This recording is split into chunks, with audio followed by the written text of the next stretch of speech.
Hey, this is Sir Charles Carey. I want you to join me on Tuesdays at 7 p.m. for the TRU MU Podcast, True Music. That's where we talk about all things. I'm a musician, singer-songwriter, producer, engineer. All things creative. Me and my co-host, Carl T. Smith, the smooth one, will be glad to hear you, glad to talk to you, answer your questions, and talk all things music.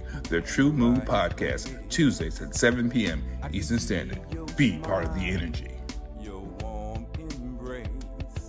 I can see that thing that makes men stop, stand still, all in denial, suffer loss of will.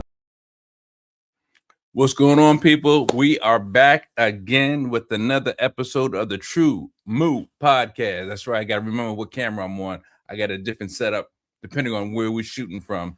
But, we talk about all things creative, all things innovative, music, business, and the like. And I'm here with none other than my illustrious co-host, Mr. Carl T. Smith, the 21-year-old that's just learning all these ins and outs of the business. What's going on, Carl?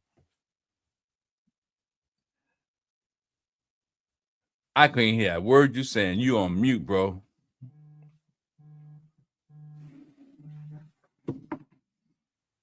I see he's coming in. I don't know. Why someone's always trying to call me? Let them know you maintaining. What's that, Charlie? Yo, I can't talk to you right now. I got a live podcast we on. I'm gonna have to get back with you, brothers. All right, Charlie. All right. Man, it all happens right here, right now. So today, yeah, I can hear you now. You good? Oh, okay. I'm good. Anyway, so today we're going to talk to a brother that does a plethora of things. He's creative, he's innovative. I've known him for a short time, but he's got his hands in STEM from the creative perspective, and we want to learn more about that. And he goes by the name of RAZA. So we're going to bring him to the forefront so he can talk to us about what he does, how he does, and who he serves best. What's going on, brother, man? What's going on? How y'all fellas doing? Man, we're good, man. So good to catch up with you. I know you're pretty busy. You got a lot of things going on. Before we jump into the gist of things, tell us a little bit about the young version of yourself. Are you originally from the DMV? Yes, I was born in PG County in Upper Marlboro, Maryland. The funny part is I'm the only person in my family born here in the state. Both of my parents are originally from Nashville, Tennessee, and like most of my family is actually from there. I was just watching a documentary about songwriting on Amazon Prime, and of course they're talking about Nashville, the Grand Ole Opry, and that so many people have come through Nashville, and they have some of the best songwriters in the world, basically. Yeah, wow, that's amazing. So how long, like dual culture? When did that transition happen? When you were very young, or was it just I never lived there. I always lived here. You always lived here. Okay. Yeah, so they came like, I don't know, 15, 20 years before I was born. Yeah. Right. So, well, tell me what kind of kid were you, man? Because to know that you're so creative and you're up on, tech from different perspectives, what kind of kid were you? I was definitely there we go. I was always a very creative kid. I was the only child too, so I was definitely a kid that had to entertain himself. Yeah. So it was a lot of like, I'm thinking about a lot these days too, how much I was already creating little worlds. I was really into Legos, really into tech, playing outside, making up stuff with friends, exploring, kind of getting into trouble, seeing what we can get into, just very curious. And then I had older parents as well, so they always took me everywhere. So I was around a lot of adults. So it was like just learning from a very young age and having conversations, asking questions. Well, we got a lot in common because even though I wasn't an only kid, I had some of the same or very similar qualities as far as being very curious, wanting to know the answers to things. I entertained myself a lot because I guess I was a kid at the age that my older siblings was out and about doing their things with their friends. and I was like 7 to 11 years younger than them until my younger sister came around, and I just had to, use my imagination, and I have a very vivid and active imagination. In fact, for fun, I used to read the dictionary, man, and I was cool with it. Yo, I used to have the whole set of encyclopedias. Stop Like that's what playing. like the generation we still had that. I used to go in that and just learn different things. That's what my original Google before Google came out. Maybe we need to tell people what encyclopedias are, because I don't think a lot of people know what encyclopedias even are. know. Carl, do you know what an encyclopedia is? Not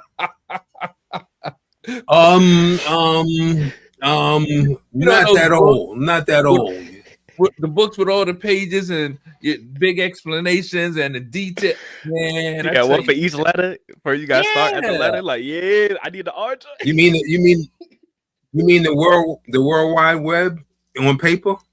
on paper. There you go. In fact, There there was, was so many different types. There was Britannica, there was World Book, and there were about 2 or 3 other popular ones.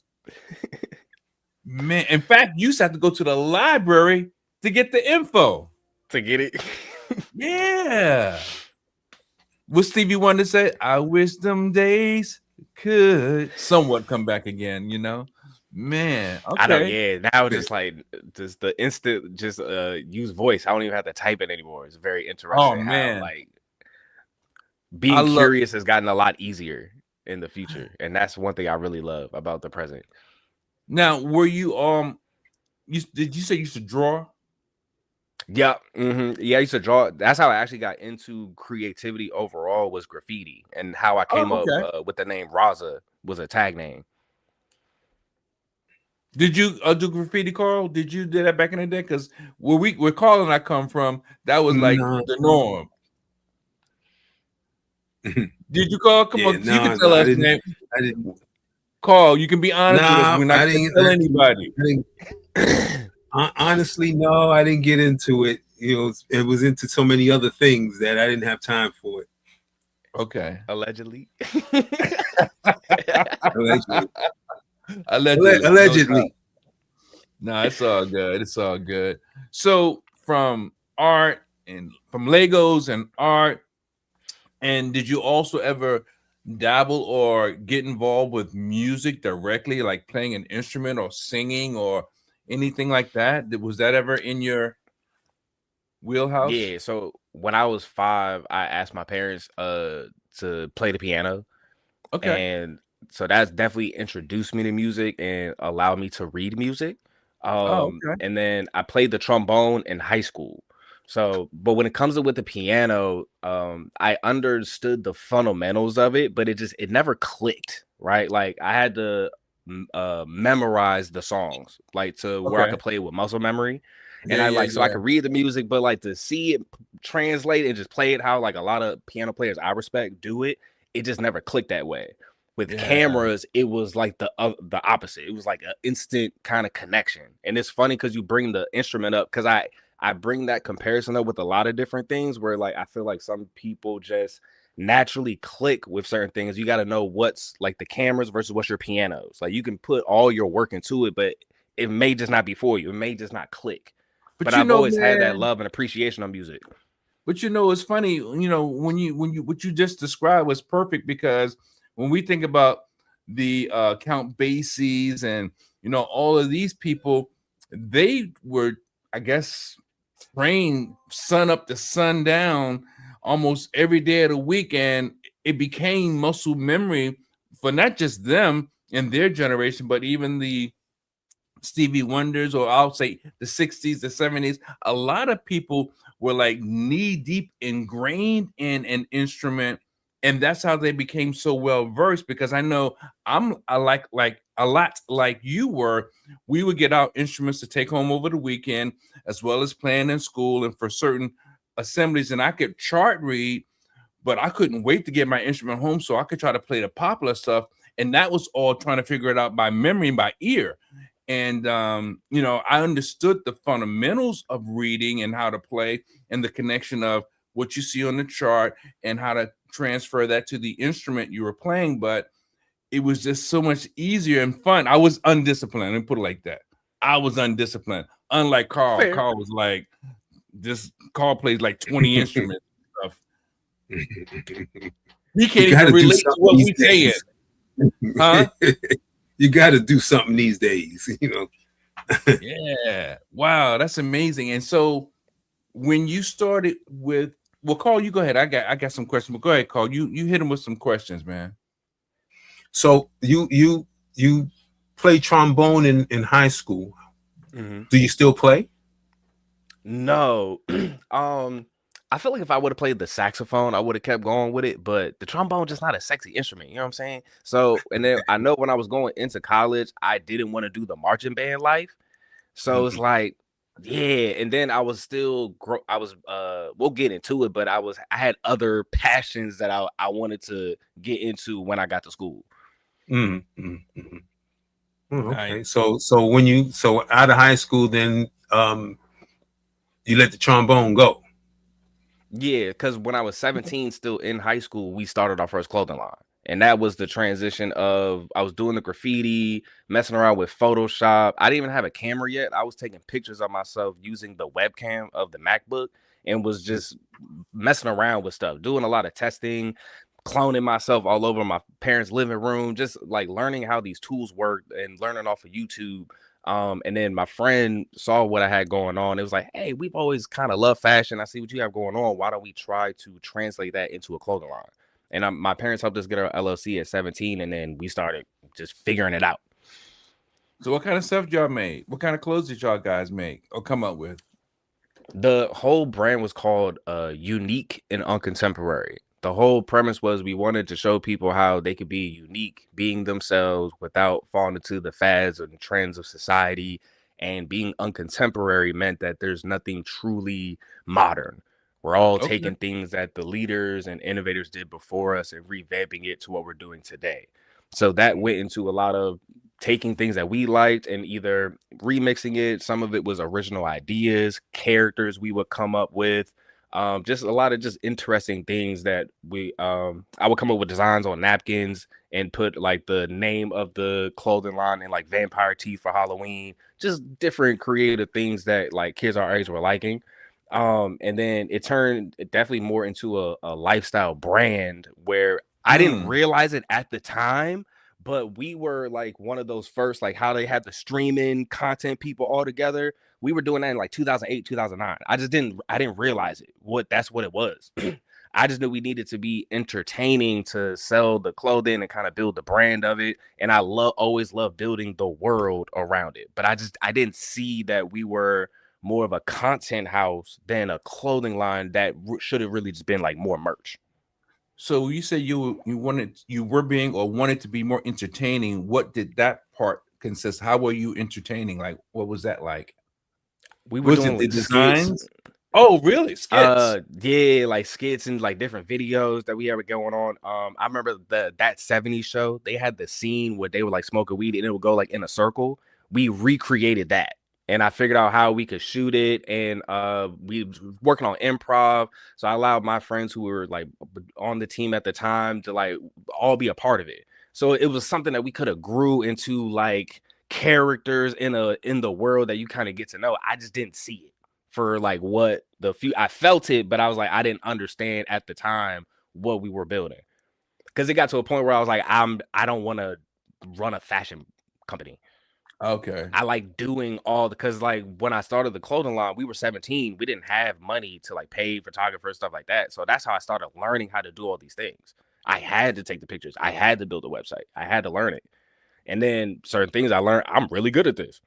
So it kind of it kept going. And then once we got to that point, I was like, well, I feel it'd be easier to sell people their own dreams than trying to like push our own when we're not really feeling it. So that's when we transitioned from a clothing line to a creative agency. And that's when I started working with clients. So was it before we get to the clients, the fashion, was it shirts, pants, both, hoodies, hats, or what? Streetwear, yeah, kind of the same stuff I'm making now. Hoodies, hats, accessories, t-shirts. Definitely like putting our designs on like blanks, getting them made with a different manufacturer. Like I'm getting back to roots right now. But yeah, it was definitely streetwear. Okay, what you got, Carl?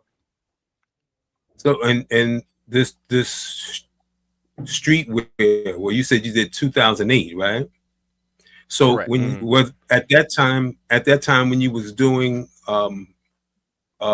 because you were doing the thing, but you didn't realize that it should have been merch, right? But did you sell a lot of merch? Did you sell a lot of? Okay. I would say we did a decent amount. I wish we could have done better always, but yeah, I mean, Well, we had a really good run with what we did and had like a lot of good fans with it. I had at some point a 20-person team that was like definitely helping me with the different events. It definitely culminated into an event, like it turned into a culture that I'm definitely very, very proud of, and like a lifestyle movement and a community that I'm definitely very proud of. Yeah. And you transition now, so now you do it for other people. Kind of, sort of. There was another transition, but after the client work. Sure. Before you get to that, I know you said you learned. Also, Charles, you muted. Really? I hear you. Oh, okay. I hear you. Yeah. Before you, I can't hear. That's weird. Before you picked up your clients or started with clients, can you hear me now? I don't think so. Okay. I can't hear you because I'm not muted. Is he muted? Check to see if he's muted. Yeah. Maybe he's muted. Check 1, check 2. Yeah, I don't understand why you would be able to hear him, but well, Carl, I was going to ask him, what was his first camera that he picked up? You can ask him. Maybe he can hear you. Can't hear me. What's he saying, Carl? Can you hear me? You can hear me, but can't? I don't think so. I can hear Carl, but I can't hear Charles. You can hear me. Oh, okay. So what he wanted to know is, what was your first camera? Oh, I actually have it right here. Oh, he got it. It's sitting right there. Wow. I use right it next to me right now. Yeah, it's called the Canon G11.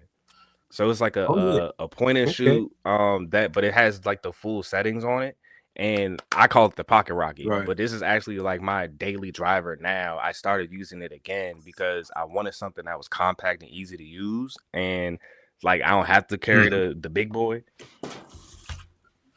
You know what I mean? So I could leave this at home sometimes. Yeah, the whole I'm not doing suitcase. like a full production, right? I can just carry this anywhere. So yeah, this is the first camera that I use and the one I still use right now. So what do you think about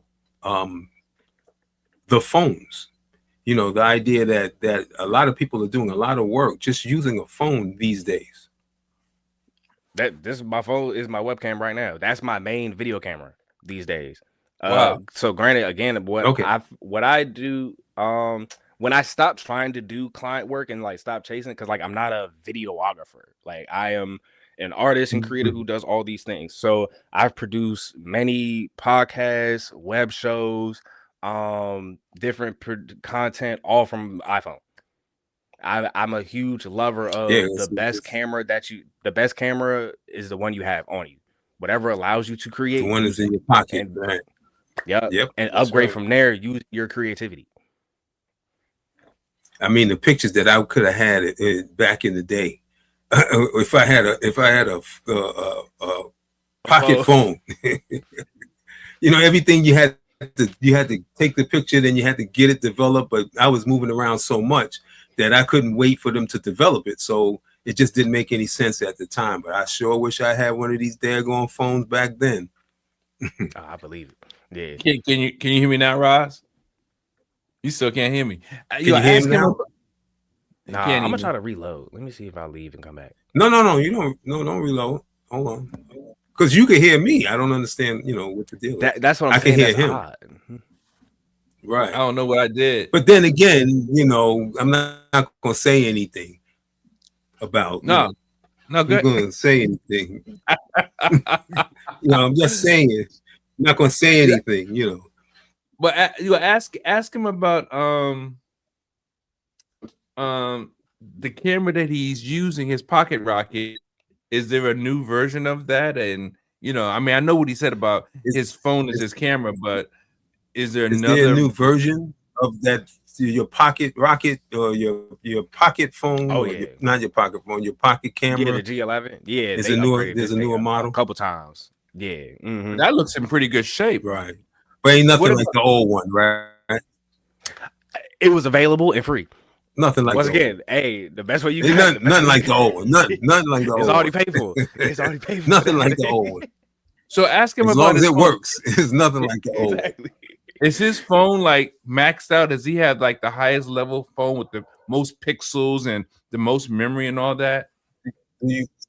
His question is, do you have the highest level phone? Will you have like the phone with like every piece of, are you on an iPhone 355 or you still So use I your don't have regular phone? mine came out, what was it, like last year, 2 years ago, the 17. Okay. But I do have the Pro Max 1 terabyte for sure. Yes.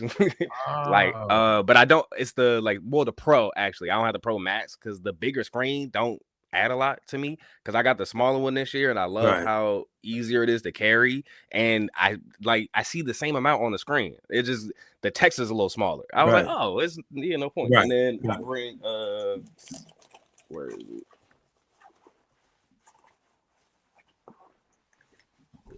You got everything right there and close by. Yeah. Oh, here we go. Yep. Boom. My iPad mini. I carry this everywhere. And then I got this on the cellular connection too. So I can carry this by itself. It'd be good. So that'll handle everything. You can stream, do whatever. Oh, okay. And if it's not on that, it's gonna go like in a notebook on paper. Yeah. You still got paper? You I okay? have to. So I'm neurodivergent. So all right, see, you're gonna see how old school it get. I got a whole whiteboard with post-it notes that maps out the whole goals and everything that I'm building. Cause I almost have to see it visually. So I can move it around and see what I'm doing and how things checked off and how things relate to each other. Cause it's in my brain. So now how it lives here, I can focus on other stuff. Right. At one glance, you can see the whole thing as it goes. It's just there. So, yeah. Right. I got you. So you say, so you've transitioned from playing the trombone into taking pictures. What did you start doing next? Because you said transition from there. Yeah, so that was in college when we kind of started transitioning into, okay, I want to explore this photography thing. But I've never worked with anyone with it. I've just been kind of following my friends around with this little guy, having a good time. So then when I got to college, I linked up with a party promotion group who got me into the nightclub, starting to shoot parties. Then we would start going around the campus and start asking girls who wanted to kind of model. And then I kind of did a Model T Henry Ford system where I got 5 girls who came to one photo shoot. So they all had 5 different outfits. So basically I did 5 photo shoots all at once. So it was a rapid pace of learning how to work with different models, how to work in a different environment, how to have conversation, how to keep people organized, how to produce all that together, giving them ideas for Halloween shoots. Everybody came in a different costume. It was smooth. So then those same people will help promote the parties. So that was kind of its own, seeing how an ecosystem could be built. Yeah. Right. Am I still muted? Can you hear him now? Using that photography as can you hear me? Oh yeah. We back now. Oh really? You can hear me? Okay. Oh wait, nah, damn. He was okay. It's all good. It's all good. You got to download some of them pictures you got on that phone. I'm gonna try to read that. I'm telling you. It's all good. Yeah, man. But it's quite an interesting story. How he has transitioned, and I guess it's kind of like a natural evolution for creatives because only kid, you entertain yourself, Legos and drawing and dabble in music and you dabble in this and that, and all these things happen, and then you finally find your sweet spot. So kind of makes sense in a sense. I think a lot of us find ourselves in that same fashion. Life's experiences, man. Except for Oh, you, yeah. man. You were born doing all this stuff, man. It seemed like. No, but you know what? I mean, being all the stuff that he was saying, being an only child and all that other stuff, I could relate to it, and stuff. But yeah, I think there was more of a check out. I think he's back. There was Okay. more of a follow the path all the way through. Just keep going and learn this a little bit, learn that a little bit, and just keep going. And it's like much, the arts, like the creativity guys were calling him to find the path. Get on the path. Well, it's funny for me though, because it was like for everything that I'm doing now, my parents gave it to me when I was young. What do you mean by that? Well, when I was a toddler, man, I had they gave me my own little piano, this little piano, that I had, and then my mother made sure to have a piano in the house all the time, or my grandmother's house. And then, all the different things, like if I was interested in video, I was given a video switcher. I was given, all the stuff that, and I don't even think they knew what it was. They just, it was like, oh, you interested in it? Here, do that. Stay off the street. I can relate to that a little bit. Stay in the street. It was like stay in the street, but take care. I can relate to that a little bit, because I remember as a young man, teen, preteen, whatever, getting my first Polaroid camera. I was like, whoa, and the pictures would come out, and I was like, I got my own camera. So then I had to figure out how can I make money to get film, because I was just shooting any and everything, and I think it was like that Polaroid land camera. You only get but maybe 10 shots, so and then I have my own stereo in my room, so it means I can go buy my own albums and blast music, even though the quality wasn't great. So I was kind of like, RAZA, I was following a path. Music was calling me, although my parents were musicians to a degree, my mom and my aunts and stuff, but I didn't know that I would actually do what I'm doing now. So I wanted to, though, desperately. So it's funny, you get to be much older and you're able to really control your destiny. It's like fantastic. Yeah, that's definitely where we at now, right? Yeah, because in control. I have, not being braggadocious, but I have everything that I need, as far as when it comes to putting on a show. I have my own PA system. I have lavalier mics. I've got cameras. I've got lights. I've got all the things you need. Only thing I would need would be a body to operate it for me. And I know how to operate all these different components. So it's like a kid in a candy store in an adult's body. I have fun almost every single day. Go to my studio, write a song, tweak it, record the vocals, whatever. So yeah, man. See, that's why certain people don't be understanding the smile like that, right? Because that's how I be feeling. It's like, man, I be living life in like a cheat code. Like I get to wake up and get another chance at bat to keep into this and building this like web that I see just in my head and make other people's realities more of their vision more of a reality. Like that's dope to me. That I get to do that. It is. So how would you describe I guess your main business function today? When I help creatives run themselves more like businesses, and I help businesses be more creative. What that looks like depends on the person and their problem.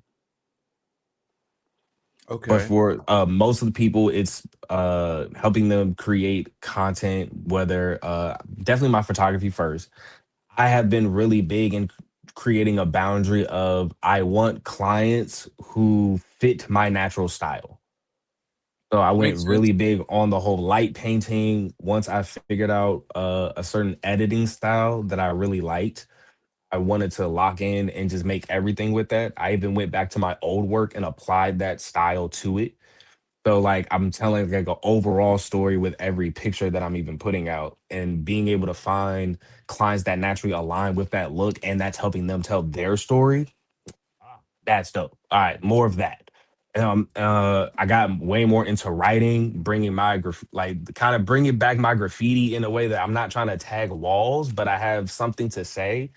Um, I write poetry, as my fans call it. I still don't like calling it that.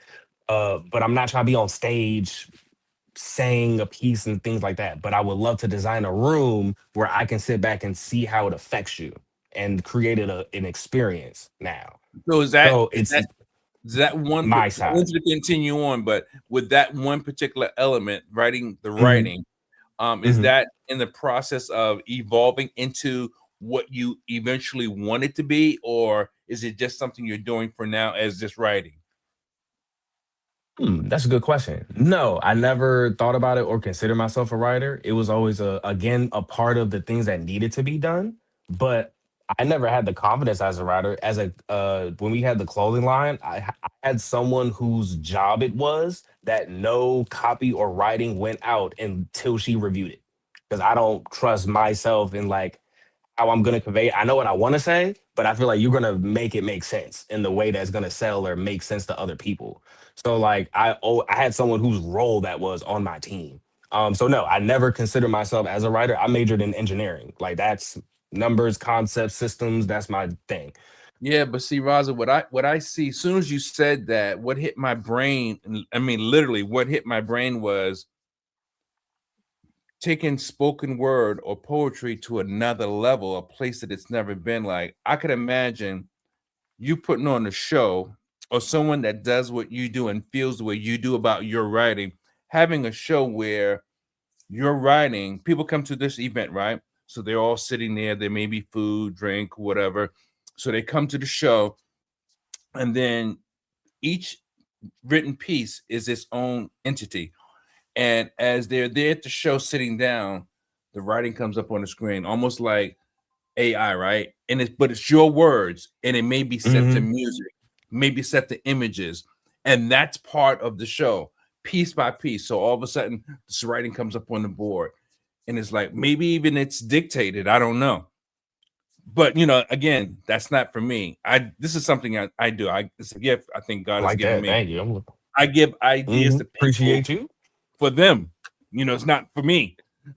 Now I probably could do it, but that's not my role. So I can That was a see, solid download. Thank you, you, Source. you got a Yeah. whole bunch of people in the room, they talking, having a good time, and now it's time for the show.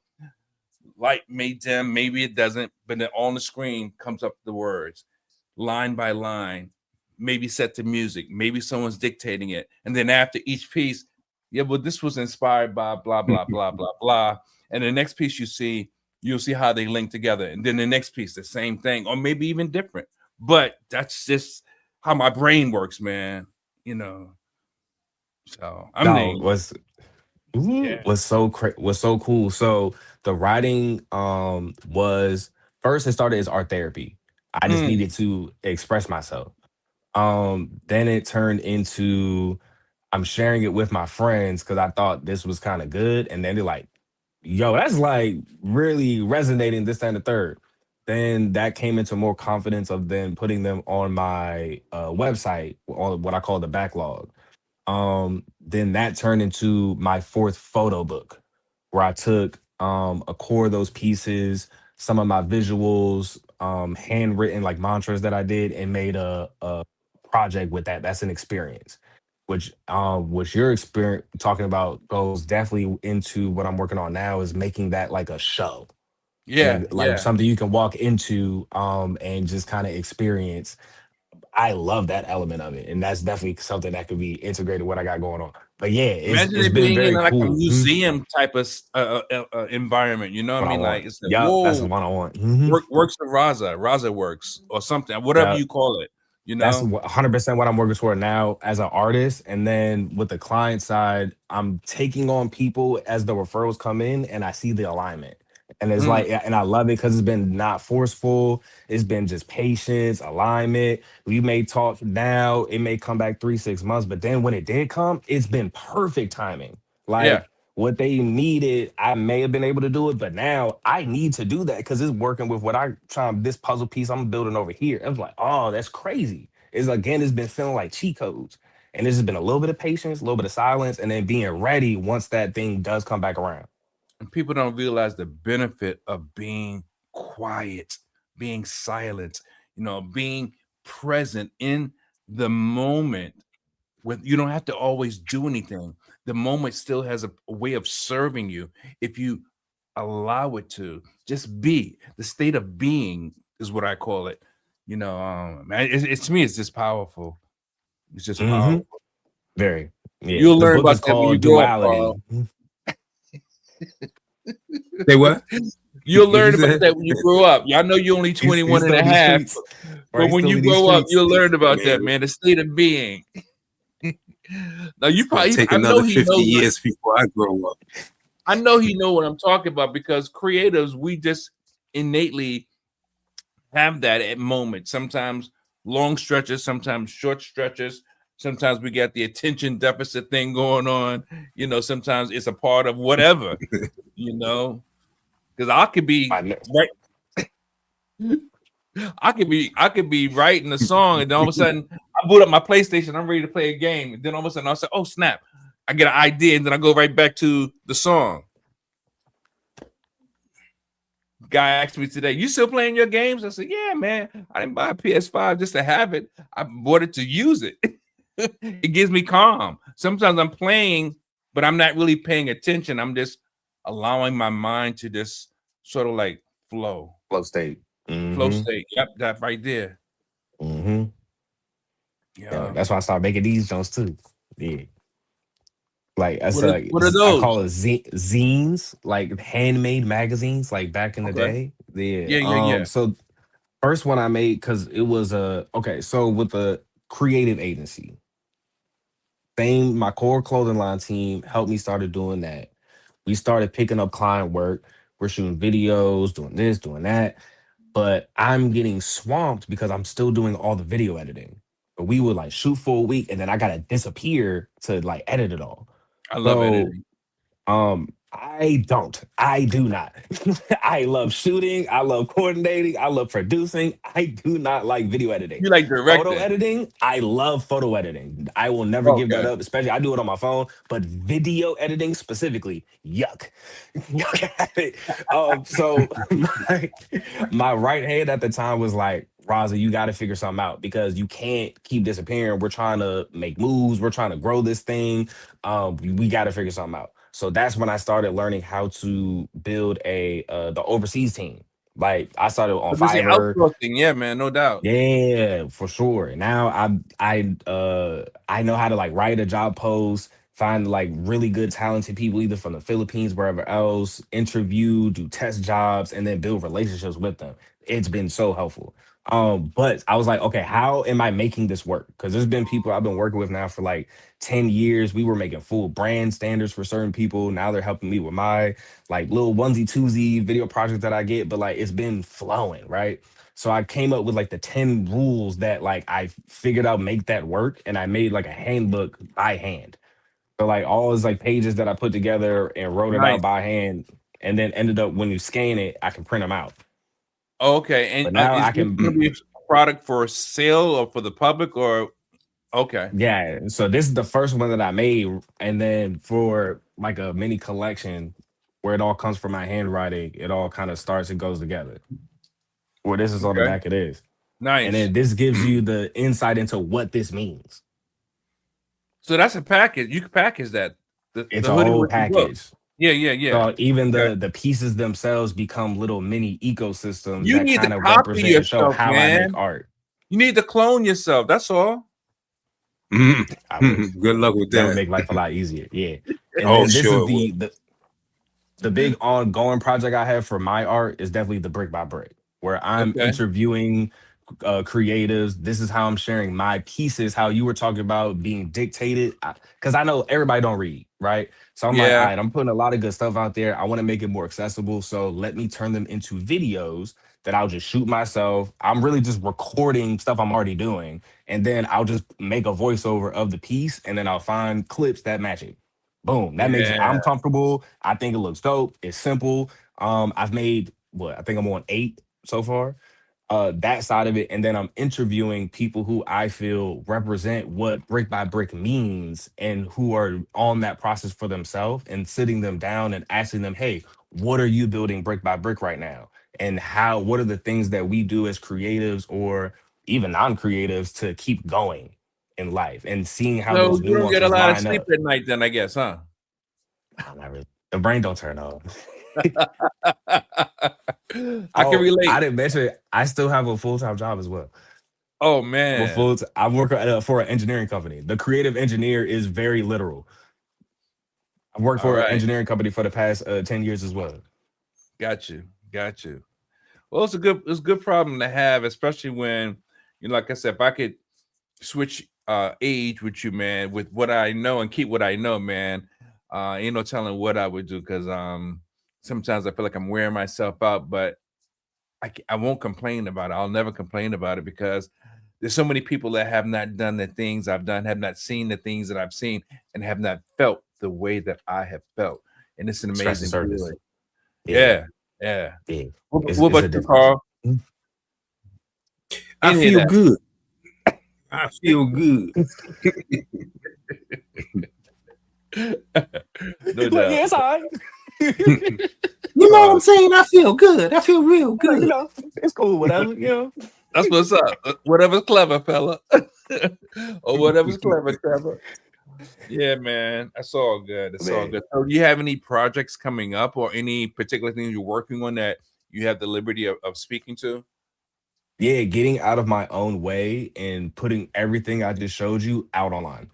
Oh yeah, no doubt. Because all of this has definitely been behind the scenes, foundation, understanding how does this even all work together. But now it's like it makes sense. Like I wrote a 30-page handbook for the assistant that I'm working for now. Like we got the plan. Now it's execution, figuring out my own insecurities, getting out of my own way, creating the systems to Yeah. create content, be in front of people, lock in the venues that I have for my first show, do it, see what works, what doesn't work, and keep going. You gotta let some of that stuff drip out. Do you have a date for your first show? Uh, Not yet. We're thinking about Q4 October for like the big one, but I want to do Okay. something before that, like to kind Yeah. of lead up to that. Yeah, so I would like to do something in the next like 2-3 months, but the owner of that venue don't know yet, so I got to interview her first, build that relationship, and then we're gonna have that conversation. Right. So Because imagine I how think I it'll be a felt. great opportunity for both people. Her space is lovely in Alexandria, Virginia. Okay. I gotta hold on. I want So to shout her imagine out quick how I on felt this camera. morning, man. I woke up and my speaking website, the whole homepage was like somebody jacked me up, and I'm like, okay, I hired a guy, outsourced a guy to fix some things, and I told him that I plan on working with him on some other things, but I just haven't had time. And I'm wondering, I'm like, did he sabotage it so that I could have to go back to him to have him fix it, pay him to fix it, and work on that other work? So of course, the first thing I did, it's okay, change passwords, change all your PIN numbers, and then just go ahead and do it yourself. And that's exactly what I had to go do for my homepage. Thank God the entire site wasn't hijacked, but just that Right. homepage, which could be costing me money, and I cannot afford that. So I'm like, damn. So I spent maybe 2 hours doing that, trying to remember. I had to put myself back in a different mindset, because I do it all, but I don't want to have to do it all. And since I paid him, I figured I would be good. But oh man, so now it's like I'm definitely not going back to him. I don't even know if he did anything, but I can't trust it. I just can't. I Fair have enough. to outsource to someone different just in case it was him. Because You try to people, reach out. no. Mhm. It makes sense to do that, to reach out, but at the same time, it's like I can't give you the power, or I don't want to plant the seed for you to maybe circumvent what I'm trying to do. And if you're innocent, it's okay. I'm not mad at you. I don't like it, Oh, of fair course. enough. Yeah. I got I you. can't let that energy settle on me. So, because energy is transferable, so I have to take what I know and do what I have to do, and just monitor my stuff more often than I have been, so that I can avoid some of these interactions. And maybe I may have to invest more on the security on the site. That's all. I understand that. My mindset on those type of things is I'm willing to pay for a mistake once, pay for that lesson. Yep. So, and I'm like, Yeah. okay, it's all good though. Oh, who's this? Does someone even have a comment? Let me see. What is this? Oh no, that's something else. Yeah, but folks, if you're just joining in, we're speaking of Raza. He's a man of many talents, true creative, a true innovator. I would definitely recommend that you tap in on social. You tap in, ask questions. We will get back to you answering any questions. I know it may seem like this conversation is all over the place. That's only because it kind of is, but it's all good. Creatives flow like that. We talk about this, we feel that, we think of this, and it all comes out to a goulash that creatives understand.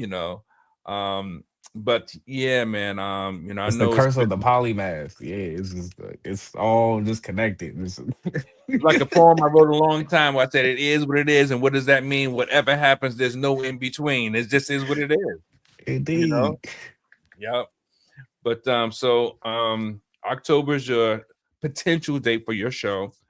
Yeah. You may be doing it in, was it Arlington or Alexandria? So the one in October is Baltimore, at a Baltimore. music studio and gallery combo. The first Okay. one that I would like to do in the next 2 to 3 months is a coffee shop in Alexandria. Okay. Yeah. So what do you have coming up, Carl? I know you've been on the road with Leon from the 5 Heartbeats. You guys got any more dates coming up? Yeah, there's a string of dates coming up. I got some other stuff, and then I got my own stuff that I'm dripping and dropping and dodging and flopping and all that other stuff like that. But are you coming to the DMV with Leon and the Peoples? That's coming up, right? Yeah, that's coming up.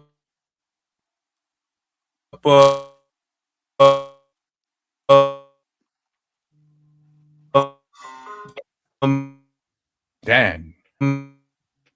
You sounding like doing the robot. You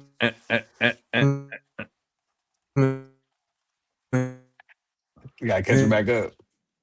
You gotta slow down. Let me see. Let me act like I know. Oh, there you go. There you go. Yeah. Internet connection, all that stuff. Did I lose y'all? Because I know my thing just started. Yeah, you did a little bit, a little something. Whatever. Yeah.